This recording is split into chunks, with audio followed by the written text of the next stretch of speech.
सत साहिब सतगुरुदेव की जय। बंदी छोड़ कबीर साहिब जी की जय। बंदी छोड़ गरीबदास जी महाराज जी की जय। स्वामी राम देवानंद जी गुरु महाराज जी की जय हो।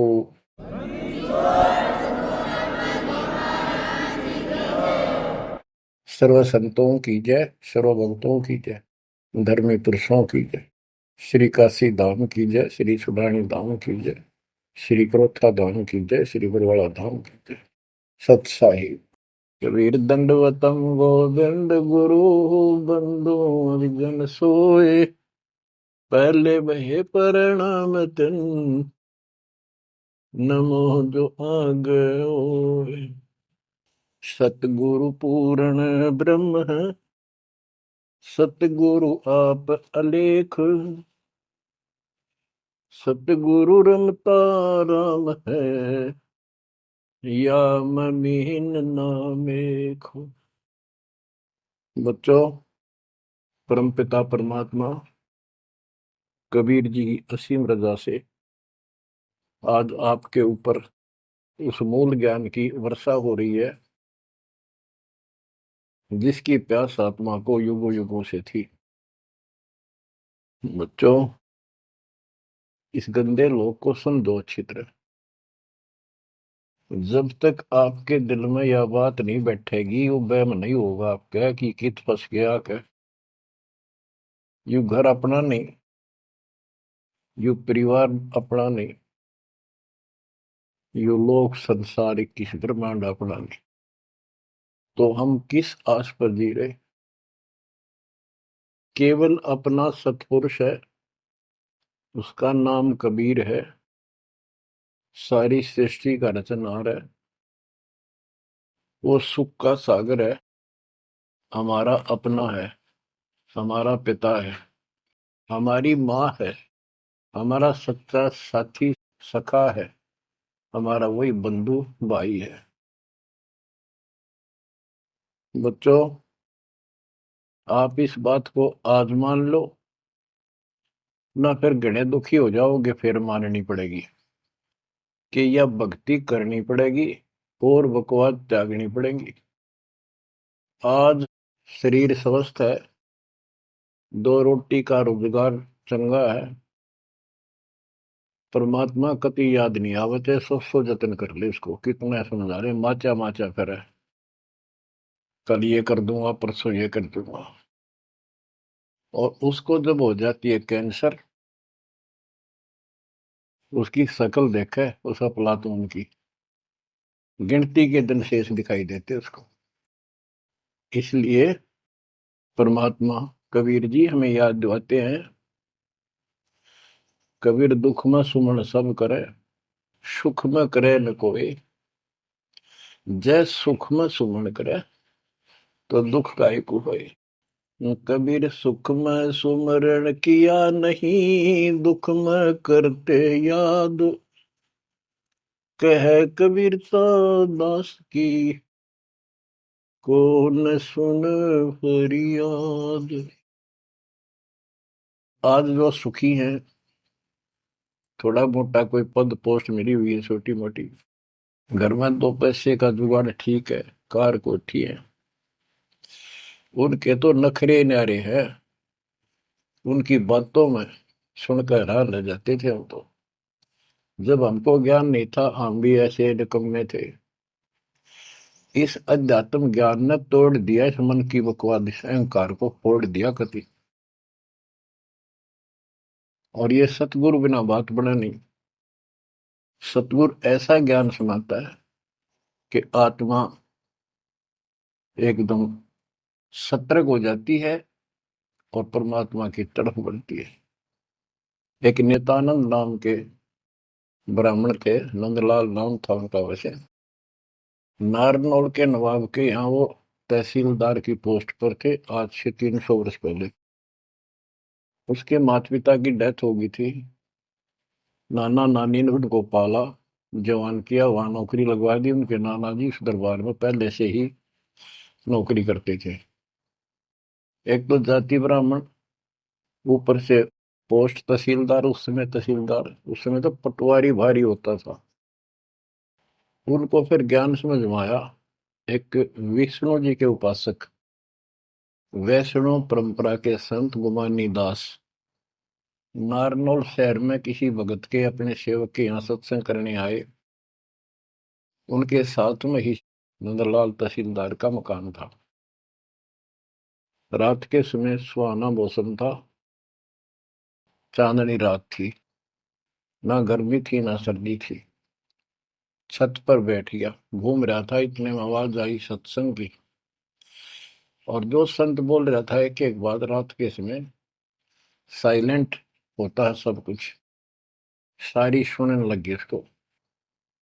तो नंदलाल तहसीलदार जी को भगवान की तड़प बनी, क्योंकि उसको चोट बहुत लग चुकी थी। बचपन से माता पिता की डेथ होगी, अनाथ हो गया था। तो ऐसे दुख से गुजरे हुए व्यक्ति को शीघ्र समझ में आ जाती है ये बातें। उसको तड़प बनी, ये संसार कुछ नहीं। आपको सत्संग के कुछ अंश सुनाता हूं पहले। ये संत जो हैं वाणी तो कबीर साहब की गाते हैं और मार्ग काल का बताते हैं। वाणी ऐसी गजब की है, खींच लेती है आत्मा को, चुंबक जैसे लोहे को खींचता। लेकिन ये कलम गलत चढ़ाते हैं, इनके पास वो संपूर्ण दीक्षा नहीं। बात यहां बिगड़ गई और काल ने पूरा लाभ उठा रखा मालिक की अट्रैक्टिव वाणी का। मन तू चल रे सुख के सागर, जा शब्द सिंधु रत्नागर। कोटि जन्म तन भर मत होगे, कुछ नहीं हाथ लगा रे। कुकर शुकर खर बया गोरे, कौवा हंस बुगारे। मन तू चल रे सुख के सागर, जा शब्द सिंधु रत्नागर। कोटि जन्म तू राजा की ना, मिटी न मन की आशा। भिक्षुक होकर दर दर अंडा, फिर मिला न निर्गुण रसा। मन तू चल रे सुख के सागर, जा शब्द सिंधु रत्नागर। इंद्र कुबेर ईश की पदवी, ब्रह्मावण धर्म राया।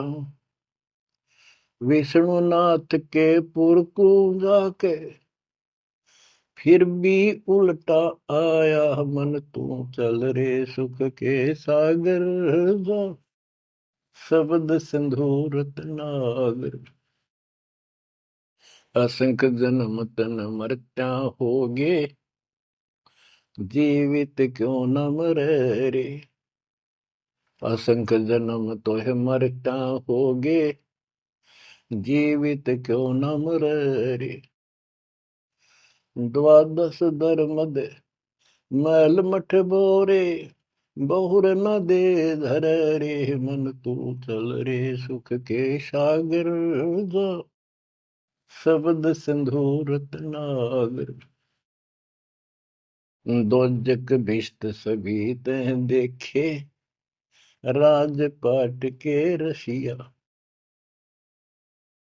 तीन लोक से तरपति नाही, यो मन भोगी खसिया। मन तू चल रे सुख के सागर, जा शब्द सिंधु रत्नागर।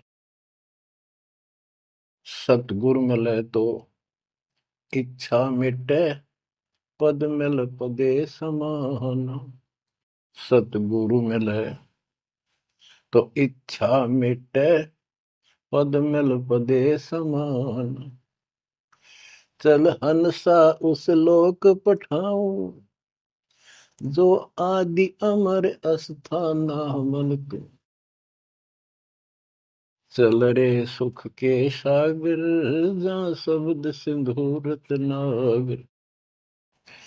चार मुक्ति जा चंपी करती, माया हो रही दासी। चार मुक्ति जा चंपी करती, माया हो रही दासी, दास गरीब अभय पद पर से,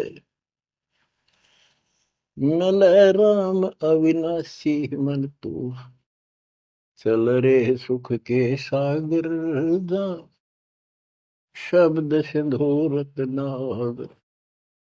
सत्संग में बताया गया कि कोटि जन्म तन भ्रमित हो गए, जन्मते मृत्यु को, और कुछ नहीं हाथ लगा रे, कुकर कुत्ता, शुक्र सुअर खरगदा, कौवा और उगला, ये सभी यानी 84 लाख प्रकार के प्राणियों की योनियां शरीर में तुमने दुख उठाए। इस संसार में सुख नाम की चीज जीव को नहीं है। कोट जन्म तन भ्रमित हो गए, कुछ नहीं हाथ लगा रे। आज सेठ है, सारा कुछ धन है, कार कोठी है, और समय आ गया जान का, सेकंड भी ना लागण दे, एक सेकंड तुरंत उठा कर यम के दूत पटक देंगे धर्मराज के आगे। अब के हाथ लग गया, सारा जीवन खो दिया, कति कर्म बिगाड़ लिए, और आगे पल्ला झाड़ के जा खड़ा अपना बाग। ये सपना टूटते सारी बात समझ में आ जाती, सारा सोपन था यो, ना कोई बेटा अपना था, ना कोई बेटी अपनी थी, ना या कार, ना कोठी अपनी थी। अपना जो काम था वो तो स्टार्ट भी ना किया मूर्खा। बच्चों वहां बहुत बार रो लिया हम जाकर। जब भी मनुष्य जीवन मिला हम वायदा करके आते थे भगवान से, हे परमात्मा इनका दया कर दो, मनुष्य जीवन की कभी गलती नहीं करूंगा, करेंगे करूंगी, भक्ति करेंगे, मालिक को याद रखेंगे, रोटी के लिए काम भी करेंगे, तेरी भूल नहीं होगी दाता, कति कसम खाते। वचन भर के कान पकड़ के नाक रगड़काते वहां से प्राणी, और यहाँ ते ये काल इनको ऐसा अचेत कर देता है, नए सिरे से सिखाना पड़ता, ये बेटा या चाचा यू काका था उतराता ही मौसरी, ये गिलास यू चमचा या थाली या गिलास यू कटोरा, ये शुरू तो पढ़ानी पड़ती है, कति सारा बुला देता है, इतना जुल्म कर रखा हमारे साथ। इस अज्ञान को आके सतगुरु कबीर भगवान सतगुरु रूप में आते हैं, वो इस अंधेरे को अपने वचनों के माध्यम से हटाते हैं। अब बच्चों मन नेकी कर ले, 2 दिन का मेहमान, मन नेकी कर ले। परमात्मा हमारे सामने खड़े होकर रोया करते हमने, किसी तरह तो समझ लो तुम। ये शब्द इसलिए सुनाया करते कि इस आवाज प्यारी आवाज दाता की खींच ले पशु पक्षियों को भी, और इस वाणी में कसक। तो बच्चों परमात्मा कहीं भी खड़े हो जाते थे किसी गांव नगर में जाके, और उनको वाणी सुनाते थे, क्योंकि हम कान का विषय भी हमारे अंदर है विकार। तो मीठी वाणी सुनकर तकरीबन लोग इधर उधर से खिसक के आसपास बैठ जाते आकर, जैसे कोई जाकर कोई तुबली बनाने लग जाए ऐसे डुगडुगी, वहां भी लोग इकट्ठे हो जाते हैं। फिर परमात्मा उनको समझाते थे, इस काल के जाल में फंसे इस नकली सुख को सुख मानकर अंधे हुए बैठे प्राणियों को कहां से संघर्ष करने लगते हैं, क्योंकि ये अपने पिता है और ये रह नहीं सकते हमारे को राह बताए बिना। तो क्या सुनाते थे, कहां से आया कहां जाएगा, तन छूटे तब कहां समाएगा, कहां से आया कहां जाएगा, तन छूटे तब कहां समाएगा, आखिर तुझको कौन कहेगा, गुरु बिन आत्म ज्ञान, मन ने की कर ले, 2 दिन का मेहमान। बच्चों परमात्मा याद दिला रहे हैं तुम्हें सतगुरु के बिना, गुरु के बिना ये आत्म ज्ञान कौन कराएगा। आत्मज्ञान क्या है?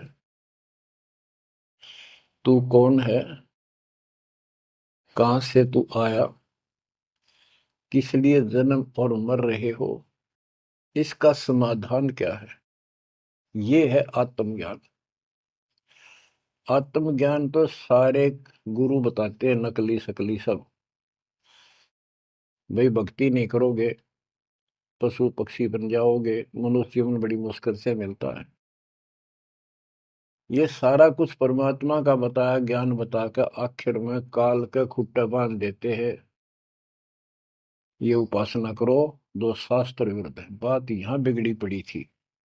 तो बच्चों, फिर कहते ये तो आत्मज्ञान होगा। कबीर सतगुरु बताता आत्मज्ञान, तुम सतलोक में रहते थे, वहां किसी चीज का कष्ट नहीं था, कोई दुख नहीं, कोई रोग नहीं, कोई शोक नहीं, कोई जन्म नहीं, कोई मृत्यु नहीं, सदा सुखी। यही सृष्टि ऐसी जो कि एज इट इज है। ऐसे गांव बसे हैं, ऐसे बाजार लगे हैं, बाग बगीचे कदम कदम पर सुंदर तरीके से लगे हुए एक पंक्ति के अंदर, गजब के। और उसको छोड़ के तुम इस काल के जाल में फंस गए। अब ये तुम्हें मूर्ख बनाए बैठा है, उस घर की कति खबर मिटा दी, नामो निशान खत्म कर दिया। आत्मज्ञान ये है, तुम या कष्ट उठा रहे हो जन्म मृत्यु के, इसका समाधान है पूरा सतगुरु हो, उसे दीक्षा लो, फिर डट कर भक्ति करो, मर्यादा का पालन करो। ये तो है आत्मज्ञान। परमात्म ज्ञान क्या है, परमात्मा कौन है? ये श्री कृष्ण जी को भगवान बताओ, विष्णु और शंकर को भगवान बताओ। इनका परमात्म ज्ञान खाक है। परमात्म ज्ञान है नहीं, आत्म ज्ञान ने के चाटांगे फिर। गरीबदास जी कहते, कूप की छाया कूप के माई, ऐसा आत्म ज्ञाना, या से परे परम पद वा का भेद न जाना। आत्म ज्ञान तो ऐसा है जैसे कुएं की छा कुएं तक है, बाहर उसका कोई यूज नहीं। इसका मतलब है कि जिस ज्ञान पर ये आत्म ज्ञान बताते हैं, परमात्म ज्ञान है नहीं, वो तो इस काल के कुएं में अंदर ही गिरे रहेंगे, यही कष्ट उठाएंगे। ये साधना गलत बताते हैं, उनकी पोल खोल रखी है वैद्य के अंग में, जैसे काला पुष्मा। बच्चों, फिर बताया जाता है कि कोट जन्म तन भर मत होगे। परमात्मा जगह जगह खड़े होकर रोया करते थे हमारे लिए, और कुछ आकर्षित भी होते थे। कोयल के बच्चे तो लाग ही जाते हैं, वो डटते ही नहीं, उनको तुरंत प्रभाव हो जाता है, सचमुच भक्ति करनी चाहिए। इस प्रकार मान लेके 64 लाख से हो गए थे 700 साल पहले। इस ज्ञान को तो सिर्फ इतना सुनते थे कि सचमुच जो कह रहे हैं बात सच्ची है, मर जावांगे। ये वाणी ऐसी है, सीधी फोड़ देती है आत्मा के मैल को। फिर सुख होने शुरू हो जाते थे दाता का नाम लेते ही, इसलिए चिपकते चले गए। दाता भी चाहते थे, परमात्मा भी, कि इनका अपनी कलम चढ़ा दूं एक बार बस, इन पार तो होना नहीं। कलम चढ़ा गए दाता उस समय 64 लाख का। वो 64 लाख कुछ भक्ति करी उन्होंने, बहुत अच्छी, परमात्मा काफी संग रहे। फिर जब देखा कि अब इनको ज्ञान नहीं है, और ज्ञान बिना मुक्ति हो नहीं सकती, जब तक पूरा ज्ञान नहीं होगा ये डट नहीं सकते, दो काम हो जाते हैं, तीसरा नहीं होता है, तो फिर वो झाड़े लुआन चले जाते हैं। ये स्थिति होगी थी वहां। तो एक झटका दिया था, परीक्षा ली थी, सारे विमुख हो गए। जब परमात्मा ने हाथी पर बैठकर गंगा जल बोतल में भरकर, जैसे शराबी शराब पिया कर, एक वैश्या, प्रसिद्ध वैश्या जो परमात्मा की शिष्या हो चुकी थी और अपने धर्म कर्म को ठीक कर रही थी, लेकिन उस समय भी उसको वैश्या की फीत ही थी समाज की दृष्टि से। उस लड़की को हाथी पे बैठा के उसके कंधे पर हाथ धर का भगवान, और वो पानी गंगा जल पी रहे थे, उस हाथी को बाजार के बीचों बीच घुमा दिया। जो भी देखा वो एक, देख लो भाई जुलाहा बड़ी बड़ी बात बनाया करता कबीर, शराब पीवे और वैश्या को साथ लेकर घूम रहा है। उनके शिष्यों को लाओ, बुला बुला के देखो, हम तो पहले कहा करते पाखंडी आदमी है, अपनी आंखों देख लो, सरियाओं कैसे वृत्ति करता घूम रहा, शराबी कबाबी है ये। जो भी देखे वही कहते, मैं तो कभी कभी जाया करता, मन तो जाना ही छोड़ रखा है वह। मैं तो उसके साथ चला गया था एक बार। ऐसे 64 लाख भगवान से विमुख हो गए, सतगुरु भी चाहते थे ये बोझ सिर तो पड़े, अब ये समझ नहीं पा रहे।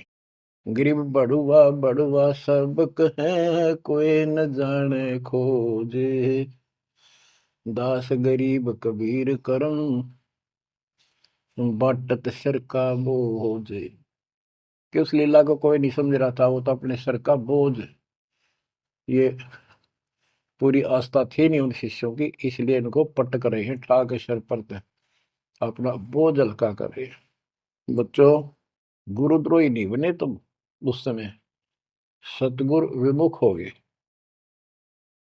तो कबीर साहब कहते हैं, सतगुरु विमुखा युग युग रोवे, मानुष जन्म पाके खो। सतगुरु संगत छोड़ के लाख वर्ष जबकीन, इंद्रिय कर्मना मोक्ष हो रह काल के आदि। इसके लिए बहुत से प्रमाण आपको दिए गए हैं। जैसे राबिया सतगुरु विमुख हुई थी, गुरुद्रोही नहीं हुई थी वो। 4 साल दाता ने कितनी मेहनत करके उस बेटी के लिए फातिमा के लिए, उनकी भेड़ बकरियां के बीच में बैठ के उस बदबू में उस प्यारी आत्मा जो दलदल में फंसी पड़ी थी, राबिया को ज्ञान सुनाया, बेटी अल्लाह खुदा की भक्ति करनी चाहिए, ये जीवन थोड़ा ही है, इसमें कभी भी मृत्यु हो जाएगी, फिर पता नहीं कहाँ जन्म होगा। कई दिन लगातार ये बात करते करते लड़की कहती थी कि महाराज, हम इबादत करते हैं, नमाज करते हैं, सारा कुछ करते हैं। उसका सारा अंधेरा हटाया, लड़की का समझ में आ गई, सृष्टि रचना बताई। 4 साल भक्ति करी, और कोई साथी था नहीं, दूसरा भक्त भाई बहन, इस मार्ग के बताने वाला।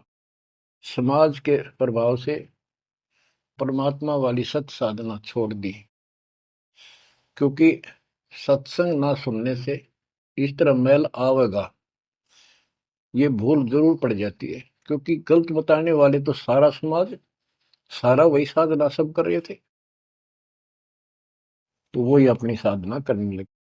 लेकिन प्रेरणा इतनी होगी थी कि शादी नहीं कराऊंगी, मोक्ष पाऊंगी, सारा कुछ हो गया था। लेकिन माता पिता को टेंशन होगी कि लड़की को घर पर नहीं रख सकते, तो कह दिया बेटी या तो निकाह करा ले, नहीं तो अब दोनों मराएंगे। लड़की ने विचार कर लिया कि माता पिता की हत्या का दोष मुझे लगेगा, इसलिए यस कर देती हूँ, अपने पति से बात करूंगी। निकाह करने की यानी शादी की हाँ भर ली, और ब्याह हो गया, अपने पति के घर चली गई। वो एक अच्छा अफसर था, साहब था, नेक आत्मा था। राबिया ने स्पष्ट कर दिया, बात सुनो मेरी, मैं भक्ति करना चाहती हूँ और मैं संतान उत्पत्ति नहीं करूंगी, अगर आपने जोर जबरदस्ती कर दी तो मैं फांसी का के मरूंगी, ये फाइनल सुन लो। उसके पति ने कहा कि एक बात बता राबिया, जब निकाह हुआ आपने स्वयं कबूल किया था, मैं निकाह कबूल करती हूँ। मुसलमानों के अंदर एक विशेष बात है कि लड़का लड़की चाहेंगे तो ब्याह होगा, ना हुआ नहीं, तो तेने उस समय कबूल क्यों किया था? राबिया बोली, मेरी मजबूरी थी, समाज का दबाव था मेरे माता पिता पर, मेरे माता पिता ने शर्त रख दिया तो शादी करा ले, नियम दोनों मरेंगे, तो इसलिए मैंने शादी कर ली। ये आप पर फैसला है, वहां तक 2 मरे थे भी, आई 1 मरेगी, मैं भक्ति करूंगी, ये मेरा फाइनल फैसला है। तो समझदार था, मुसलमान कई कई शादी कर लेते हैं, उसको इसकी कोई समस्या नहीं थी, परमात्मा की दया से गुजारा भी खूब था। वो बोला, रबिया बात सुन ले, जैसा समाज का दबाव तेरे ऊपर था, तेरे माता पिता पर, ऐसा समाज मेरा भी है, और यहाँ मुझे भी जवाब देना भारी हो जाएगा अगर तू इधर उधर जाओगी। तो जाइए भक्ति के लिए, इसलिए घर में रहेगी, मेरी तरफ से मेरी बहन होगी, संसार की दृष्टि में मेरी पत्नी बनकर रहना होगा। राबिया ने कबूल कर लिया, यस कर दी। उसने अपने और विवाह करा लिया। जब वो होगी 50 साल के ऊपर, हज करने चली। उसके पति ने कहा, आपके लिए मैं गाड़ी घोड़ा ऊंट तैयार करवा देता हूँ, अरे जाओ, बहुत खुशी की बात है, मुझे भी पुण्य मिलेगा आपके सहयोग में। वो कहने लगी, मैं पैदल जाऊंगी। यानी भावना अलग होती है भगत की, या धार्मिकता रंगी हुई होती है पिछले जन्मों की। वो चल पड़ी, पैदल चल पड़ी। रेगिस्तान ज्यादा होते थे उस टाइम, सभी जगह सूखे पड़ते थे। मक्का में चली, मक्का के राह पे काफी सफर तय करने के बाद एक कुआं आया। उस कुएं पे ना बाल्टी थी, ना कोई रस्सी थी। वो लगता था उसमें गिर गई थी। उधर एक कुतिया बहुत प्यासी थी, प्राण जानने हो रहे थे उसके। राबिया को समझते देर नहीं लगी, वह कभी राबिया के पैरा में आवे, कभी कुएं की तरफ जावे। बहुत बुरा हाल था उसका। उसके छोटे छोटे बच्चे भी थोड़ी सी दूरी पर विलख रहे थे। उस पुण्यात्मा ने, धार्मिकता भर दी थी दाता ने उसमें, अपने सिर के बाल पाड़े, उसकी रस्सी बांटी, 5-5 4-4 बाल लेकर, और लंबी रस्सी गांठ लगा बना के अपने कपड़े उतार के उस रस्सी के कपड़े बांध के, पहले मोटे मोटे कपड़े होते थे सूत के, और वो बहुत पानी सोख लेते थे। कुएं में बाल्टी की तरह डाले, बाहर लाकर उनको नचोड़ा। एक मटके का केकरा सा पड़ा था, टुकड़ा फूटा हुआ, उसमें पानी भरती गई, कुतिया पी गई 2 किलो पक्का पानी, और पी कर चली गई। अब उसने अपने कपड़ों से, गिले कपड़ों से सिर का ब्लड साफ किया, और झाड़ झूड़ के कपड़े, गर्मी के दिन थे, ठीक सा मौसम था, वो कपड़े निचोड़ कर पहन लिए और सफर पर चलने को तैयार हुई। इतने में वो मक्का मकान उठ गए, वो महल मंदिर, वो कब्बा उठ गए और कुएं के साथ आकर लग गया, जैसे प्लेटफार्म पर ट्रेन आकर लगती है।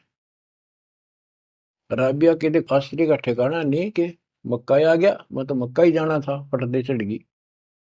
उसके अंदर बड़ी बढ़ते उठ लिया, चढ़ते उठ लिया, उड़ के चल पड़ा। उधर से अब्राहिम सुल्तान अदम पहले किसी और जन्म में था। जैसे परमात्मा गरीबदास जी कहते हैं, वाहन गुरुड़ कृष्ण असवारा, लक्ष्मी डोरे चौर पारा, असुर निकंद मेड़ी में। अब गरीबदास जी को कृष्ण विष्णु दिखाई देता, और कृष्ण को ज्यादा लोग मानते हैं। इसी प्रकार उस समय जो अब वर्तमान में वाणी बोली गई, अब्राहिम सुल्तान को अधिक जानते हैं, इसलिए सुल्तान अदम का जिक्र किया, जबकि पहले ये किसी और शरीर में था, राबिया के समकालीन था। सब कहने लगे, भाई मक्का कहाँ गया, मक्का कहाँ गया, मंदिर कहाँ गया। अब्राहिम सुल्तान भी वहां जाता रहता था, मुसलमान भाइयों को समझाना चाहता था, गुरुदेव के आदेश से अपनी सच्ची राह बताया करता, क्योंकि वहां धार्मिक लोग ही जाते हैं। वहां चर्चा चली कि मक्का कहाँ गया, मक्का कहाँ गया। सबको आश्चर्य हुआ। अब्राहिम सुल्तान जो पहले शरीर किसी और शरीर में था, गरीबदास जी की वाणी में है कि सुल्तान अदम मक्के गया, मक्का नहीं मकान, गया एक रांड को लेने को, नो कहे अदम सुल्तान। अब्राहिम सुल्तान अदम कहता है कि निकम्मी औरत को लेने गया, वो पहले सतगुरु शरण में आई थी, वो साधना छोड़ के अब ये वही जड़े ढो रही है। उपस्थित मुसलमानों को उसकी बात अच्छी नहीं लगी, दुख भी हुआ, लेकिन मुसलमान था इसलिए आगे बात बढ़ी नहीं। इतने में मक्का आके वहां यथा स्थान पर स्थापित हो जाता है। लोगों ने देखा उसमें एक लड़की एक औरत है, एक बहन है। नाम पता करा तो पता चला ये ऐसे ऐसे इसका राबी नाम है। सारे मुसलमान समाज में ये हो गया भाई, भक्ति हो तो राबी जैसी, अल्लाह को खुश कर लिया, इसको तो जन्नत मिले ही मिलेगी। अगला जन्म उसका एक बांसुरी नाम की लड़की का हुआ। परमात्मा जो उसको चार्ज कर गए थे, वो परमात्मा की चाह उसके अंदर फिर भी तड़प रही थी। उसने ब्याह उस समय भी नहीं कराया और अपना शब्द गाती रही, परमात्मा अल्लाह की महिमा सुनाने लगी। और बंसुरी रूप में भी 50 साल से ऊपर होगी, हज करने गई। तो उसको ये ज्ञान हो गया था, क्यों परमात्मा की धार्मिक बातें डेली गाती और सुनती थी, कि जो मक्का में मरता है उसको सीधी जन्नत मिलती है, स्वर्ग, बहिश्त। तो उसने सोचा ये शरीर तो एक दिन जाएगा, और कहते हैं मक्का में मृत्यु होगी तो जन्नत मिलेगी, जन्नत के लिए सब कुछ किया जा रहा है। उसने वही गर्दन काट दी अपने हाथ तो तलवार मार के। सब कहने हो गया भाई, बांसुरी तो गई स्वर्ग में। बांसुरी ने कुर्बानी दे दी और जन्नत में गई। अगला जन्म उस फातिमा का कर्महीन का वैश्या का बना। 2 जन्म कति ब्रह्मचर्य के पालन कर लिए, आखिर में सारी कसर काट दी काल ने। परमात्मा कहते काल के षड्यंत्र को तुम तक ये समझोगे, ब्रह्मा विष्णु महेश अभी तक नहीं समझ पाए। फिर दया करी दाता ने, वो गंदा नरक भोग के वह फिर मरी। एक शेख तकी नाम का सिकंदर लोधी राजा का धार्मिक गुरु था, और ये भी कहते हैं वो उनका एक प्रधानमंत्री भी था। जो भी उसके घर जन्म हुआ, उसका 12-13 वर्ष की होकर वह मर गई, कब्र में दबा दिया गया। एक दिन परमात्मा ने ऐसी लीला करी, क्योंकि सोचल छिद्र मैं करूं अपने जन के काज, काम तो उनका था सारा उस बेटी के लिए। शेख तकी के ने जब सारे हथकंडे अपना लिए, कबीर साहब आयरा नहीं, मुर्दे जिंदे कर दिए। उसने कहा वो तो सदमे में था, कमाल, रामानंद जादू जंतर ते जिंदा कर दिया। जब जानू मेरी बेटी कब्र में दब रही है, उसको जिंदा कर दे। कई दिन हो गए, 15-16 दिन हो गए। परमात्मा ने कहा ठीक है भाई, सब इकट्ठे कर लो। मुनादी करा दी, उसने खुद करा दी, कहा जिसकी पोल खुलेगी। परमात्मा ने समय बता दिया, उस दिन करूंगा जिंदा। हजारों आदमी सिकंदर लोधी शेख तकी कब्र फुड़वा दी, वहां इकट्ठे हुए। कब्र फुड़वा दी, लड़की का शरीर था।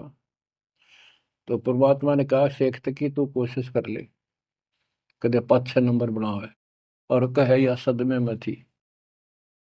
दूसरे बोले जी अगर ये इस तरह कुछ इल्म होता, अपनी बेटी ने कौन कब्र में दब मिट्टी में, आप दया करो। कबीर साहब ने कहा हे शेख तकी की बेटी जीवित हो जा, नहीं हुई। दूसरी बार कहा यही, नहीं हुई। शेख तकी ने बगड़ा पा दिया, नाचन लग गया कि डोंगी की पोल खुल गई, देख लो। कहूं था ना मैं, कभी मुर्दे जिंदे होते हैं, ये तो कयामत के समय होते हैं। तब परमात्मा बोला डट जा बंडेले, रुक। तब कहा हे कबीर की बेटी, आत्मा जहां भी है वापस आ, शरीर में प्रवेश कर बेटी, और बाहर आ। इतना ही कहा था, शरीर में कंपन हुई, लड़की उठी, मालिक के चरणों में आके दंडोत प्रणाम किया, और खड़ी होकर 1.5 घंटे अपने पिछले कर्म, वो पाप बकवाद गलती सारी दोहरा दी, और अपने भगवान के साथ चली गई। परमात्मा ने कहा जा बेटी, अपने पिता के साथ, शेख तकी के साथ। लड़की बोली मेरा बाप आप हो। इनका तो इतना संस्कार था, इन दाब दी माटी में। अब इनका मेरा कोई संस्कार नहीं था, आगे मेरा पशु जुन्नी में जाने का नंबर था।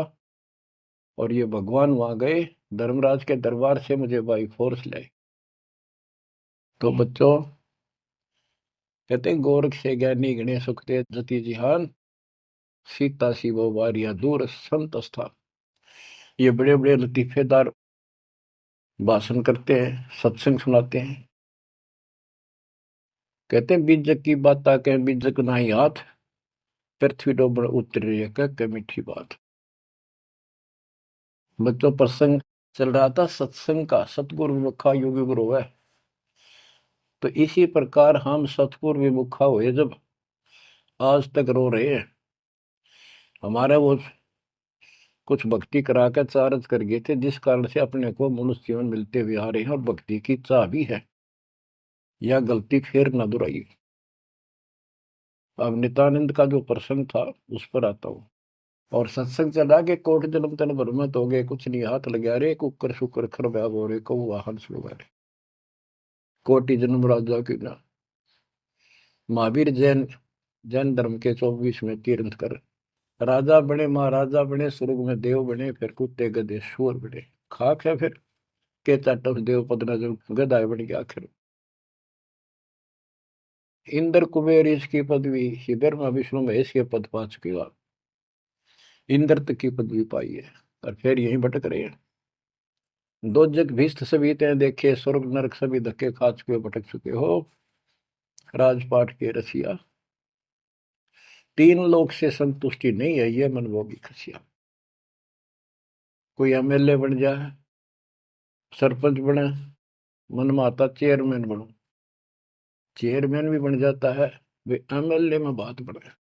मर पड़ का एमएलए कभी बन जाता है, तो सोचा मंत्री बनो जब बात बने। एमएलए में कोई नहीं पूछता। मंत्री यूं सोचता है चल तो मुख्यमंत्री गया, हम तो टाइम पास कर रहे हैं।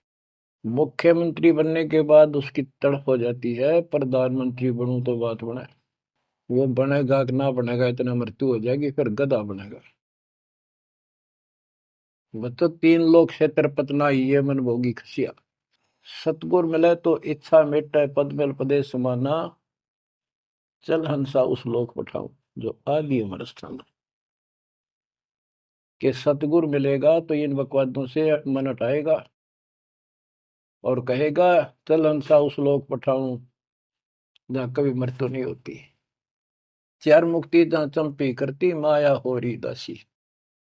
यहाँ चार मुक्ति प्रमुख मानी गई है और ये थोड़े समय की होती है। जैसे शालोक, जिस देवता की भक्ति करे उस देवता के लोक में चला जाएगा। शारूप, उस देवता का रूप जैसा बना के वहां रहेगा। सामीप्य, उस अपने देवता के साथ समीप रहेगा। तो इस प्रकार की चार मुक्तियां, लेकिन रहेंगे कितने दिन, उसका समय सीमित होता है। वो चारों मुक्ति भी नष्ट होती है, वो भी हाथ से चली जाती है, फिर कुत्ता गधा सूअर बनता है और वहां सदा रहेंगी ये सतलोक में। हाय हाय। चार मुक्ति जा चंपी करती, माया हो रही दासी, दास गरीब अब पद पर से, मिले राम अविनाशी। के चार मुक्ति जा चंपी करती, यानी चरणों में पड़ी रहेंगी, सदा के लिए भगवान के साथ रहेंगे। और इस धन संपत्ति की वहां कमी नहीं, भरे पड़े हैं खजाने आपके। दास गरीब अब है पद पर से, वहां कभी भय नहीं किसी चीज का, मौत का भय नहीं। सबसे बड़ा डर यहाँ मौत का है, वो जाते खत्म होगा। दास गरीब अभय पद पर से, मिले राम अविनाशी। ब्रह्मा विष्णु महेश नासवान, ब्रह्म नासवान सरपुरुष, अक्षर पुरुष ये नासवान, देवी नासवान और देवताओं की जिक्र के करूं। गीता प्रमाण देती है दूसरे अध्याय के 12वें श्लोक में, चौथे अध्याय के 5वें श्लोक में और 9 में और 10वें के 2 में। गीता बोलने वाला इनका ब्रह्म कहता है काल कि तेरे मेरे बहुत जन्म हो चुके अर्जुन, तू नहीं जानता, मैं जानता हूं, आगे भी होंगे। मेरी उत्पत्ति हुई है, ये देवता नहीं जानते। तो बच्चों वो अविनाशी राम दूसरे अध्याय के 17वें श्लोक में कहा है, 18वें के 46 में, 18वें के 61 और 62 में और 15वें अध्याय के 17वें श्लोक में बताया। उत्तम पुरुषत्व अन्य परमात्मा इति उदारते, यह लोक तरम आविश्य वृत्ति अवेश्वर है। वो अविनाशी भगवान मिलेगा वहां पर। कबीर साहब कहते हैं यहाँ भी तुम, जब तुझे राजपाट भी चाहिए हमारा इधर ले जा। यहाँ राजपाट कैसा देंगे आपको, और संसार के लोगों से ज्यादा सुविधा देंगे परमात्मा। और कहते हैं जिसके मन में परमात्मा की भक्ति है तो फिर के इंद्र का राज, उसको कभी नफरत हो जाती है उस राज से तो महाराजा बन जाता है। और यहाँ सुख देंगे परमात्मा, कहते हैं माया दासी भगत की संत की, उभे दे आशीष, बरती और लातों छड़ी, सुमर सुमर जगदीश। कहते इतना धन दे देगा बंदी छोड़ के, खाइयो खर्चियो और खूब धर्म फैलाइयो। माया दासी संत की उभय दे आशीष, दोनों तरफ से आशीर्वाद देगी। खाओ खर्चो और दान करो। और बरती और लातों छड़ी, कबीर साहब कहते हैं सुमर सुमर जगदीश। सुमर कौन सा जगदीश, सच्चा नाम, सच्ची भक्ति, सतपुरुष कबीर साहब की भक्ति कर करके। अब नित्यानंद ये सारा सत्संग सुन रहा था। ये क्या करते हैं, बात तो सुनाओ सतलोक के मिलती जुलती, अध्यात्म ज्ञान भक्ति विष्णु तक की। अब नंदलाल पंडित जी ऊपर से तहसीलदार, 2 मरोड़ इकट्ठी। उसने सोचा यहां जाऊंगा संत के पास तो नगरी के लोग क्या कहेंगे, ब्राह्मण और तहसीलदार या किसी के घर में आकर संत के चरणों पड़ा। काल ने तक कई रास्ते रोक रखे हैं। तो उसको पता चला कि महात्मा का डेरा है यहाँ नारनौल से 2 किलोमीटर दूरी पे। संत चले गए। अगले दिन, उस दिन तक खूब विचार किया। सुबह सुबह घोड़े पर बैठ कर, जो सरकार की तरफ से मिलता था उनको, आश्रम में चला। संत जी शर्त को उस तरह फिरवा रखा था और सुबह सुबह इजी मूड में घूमने के लिए उसी रास्ते आ रहे थे जिस रास्ते वो नंदलाल जा रहा था तहसीलदार जी। अब ये ब्राह्मण उस टाइम सारे सोन को सोन घड़ी मान्या करते। उसने सोचे देख यो मन उस बाल कटवा के आगे आ गया मेरे, और मैं कितना अनमोल काम करना चाहूँ था, आज गुरु बनाना चाहूँ था, अपने जीवन का सौदा करना था, यो कसोन हो गया, कुसोन अपलक्षण हो गया। तो उसने अपने मन में सोच लिया इसके टोले मार दे 2 शर्मा उंगली, यो कसोन मिट जाएगा। हम भी पहले क्या करते ना, बच्चे थे जब, के झूठ बोला पाप लगेगा, न बोला उंगली पर उंगली धर कर बोली थी, कोई ना लगा पाप। ये अपनी बनावटी बातें थी, उंगली पर उंगली चढ़ा ली थी इसलिए पाप ना लग गया कर। तो उसने इस दृष्टिकोण से उस महात्मा का शर्म ने उल्टी उंगली के टोले मारे 3-4 और बोला, रनर भाग मनहूस, तेना आज मेरा गाना था, आज मैं गुरु बनाने जा रहा था, अपना जीवन का सौदा करूंगा। अब वो संत जी हैरान रह गया, पढ़ा लिखा दिखे, घोड़े पर सवार कोई अफसर होगा और ऐसा व्यवहार कर दिया। अच्छा उस्ताद, संतों के साथ ऐसे व्यवहार करनी बहुत मिला करें, ज्यादा माइंड नहीं करते हो। चला गया।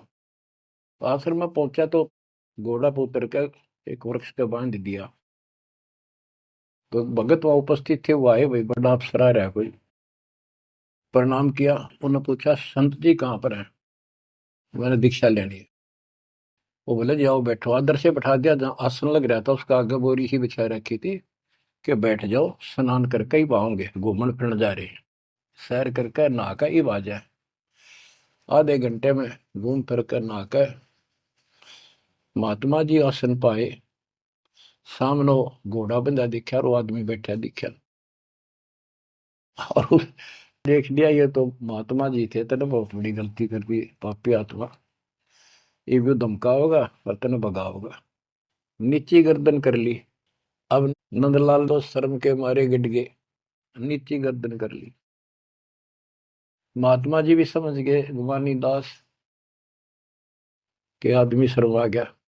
उसने कहा श्रीमान जी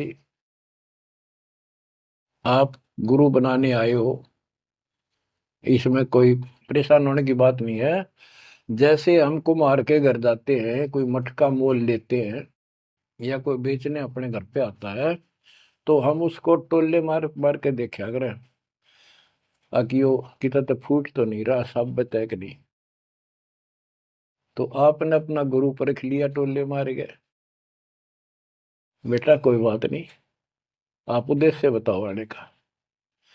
और परमात्मा ने उसकी या अकड़ तोड़नी थी कि संत ऐसे होते हैं। बच्चों, संत तो स्वभाव तो सबका ही अच्छा होता है। बात यहाँ बिगड़ रही है कि सच्ची राह ना होने से फिर के चट अच्छी भाषा न अच्छे बोलना न। गोरख से ज्ञानी गणे सुख दे जति जिहान, सीता शिवो बारिया संत दूर स्थान। नित्यानंद तो चरणों में पड़ गया, रो है कि भगवान मैं सारा अपना अपनी इंट्रोडक्शन दी, सारी पहचान बताई। ऐसे ऐसे मैं नारनौल के नवाब के यहाँ तहसीलदार हूँ, और परसों आपका सत्संग रात ने सुना, मेरी आंख खुल गई, मैं मोक्ष चाहता हूँ। उसने जैसा जंतर मंत्र दिया, उसने शिरोधार्य कर लिया और भक्ति करने लग गया। इतना प्रेरित हो गया कि नौकरी भी छोड़ दी, और गुरुजी तो चले गए, वो अपना घर त्याग के उस मंत्र को साथ लेकर एकांत स्थान जंगल की खोज करने लगा। तो हरियाणा में यहाँ एक माजरा गांव है, बेगोवा है, बास है, इन 3-4 गांवों की सीमा इकट्ठी है। वहां एक तालाब बना हुआ था, जोड़ी सी, उस पर काफी जंगल नमक, जंगल तो वैसे पहले बहुत होते थे सारे ही। उसको जटेला जोड़ बोलते हैं। वहां आकर उसने अपना शेष जीवन बिताया। भक्ति सही नहीं थी, आदमी खरा था, परमात्मा की चाह खूब थी, पिछला संस्कार कोई प्रबल था, लेकिन भविष्य जीरो था उसका। फिर भी उसने जब ज्ञान हुआ तो क्या कहा, क्या कहते, उसका नाम फिर नित्यानंद रख दिया उसके गुरु जी ने, नाम बदल दिया। नाम इसलिए बदलवाया करते थे कि कहीं और जाकर भक्ति करूंगा, पीछे घर वाले ना ढूंढते फिर, तो वहां उस नाम से कोई जानेगा ही नहीं। तो क्या कहते हैं नित्यानंद जी, फिर अपने विचार व्यक्त करते हैं अपने फॉलोअर के सामने। ब्राह्मण कुल में जन्म था, मैं करता बहुत मरोड़, और गुरु गुमानी दास ने दिया को बदगढ़ तोड़। जाति का अभिमान, पोस्ट का अभिमान, धन का अभिमान, और पहलवानी पहलवान हो जा काया का अभिमान, ये जीव का दुश्मन होता है। ब्राह्मण कुल में जन्म था, मैं करता बहुत मरोड़, बड़ा अहंकार था मेरे में, गुरु गुमानी दास ने दिया कोबद गढ़ तोड़। ये कोबद का गढ़ था, एक अति तोड़ दिया। आखिर तुझको कौन कहेगा, गुरु बिन आत्मज्ञान, मन ने की करने दो दिन का मेहमान। बच्चों, सतगुरु पूरा मिला नहीं, रही अधूरी सीख, तेली के रे बैल जो चले एक नहीं भीख। पूरा सतगुरु ना मिलने से इतनी पुण्यात्मा फिर कर्म फोड़ कर चली गई, स्वर्ग तक गई, फिर जन्म लेगी। उसने तो आनंद किया।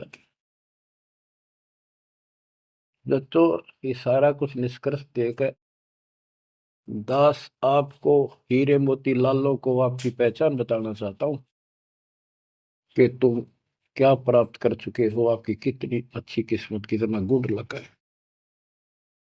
आंख खोल लो, मैं कोई बालक नहीं, कोई डूम बाट नहीं हूं, मैंने कोई स्वार्थ नहीं तुम्हारे से। आप मुझे अपने दिखाई देते हो, आप मुझे भगवान के बच्चे दिखाई देते हो, मुझे अपनी नौकरी खरी दिखाई देती है तुम्हारे कारण। मैं अपनी ड्यूटी पूरी करूंगा, भगवान का दोषी नहीं रहूंगा। मेरी उम्र देख लो, आपके लिए भौंक रहा हूं, कुत्ता हूं परमात्मा का, गुरुदेव का। जागो थारी भला, ना जागो थारी मर्जी। आशा करता हूं जागोगे, सतभक्ति पर लागोगे, इस गंदे लोक को त्यागोगे, सतलोक में जाकर स्थान पाओ। परमात्मा आपको मोक्ष दे, सदा सुखी रखे। सत्संग।